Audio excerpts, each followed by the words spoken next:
Ayan, tao. Then now the sweet mango giant make that. Well, I see giants because there was a lot of that in the world. And they are full grown. They will have a really fine upside to grow. So what's wrong with it? Ayan. Mango was my daughter in school and for 3 years on daily entered you and his mom sit down so he can move along the branches. Now everybody's wondering, why do bats are upside down? Bakit sila like that? May idea kayo?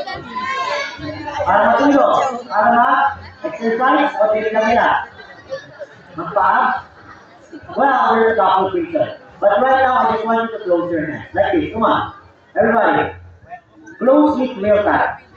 See how much energy it takes to do that? Now just want you to relax. What happens?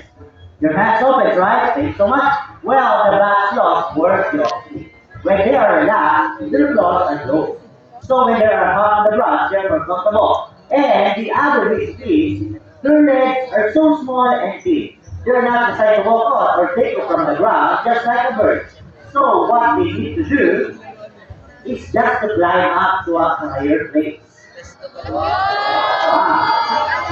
And when they are high enough, they will eventually fall into fly. Wow! Amazing! One more round, champion!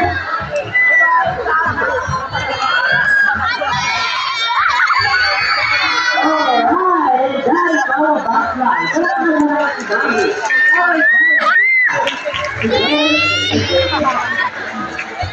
Alright, now, do you want to see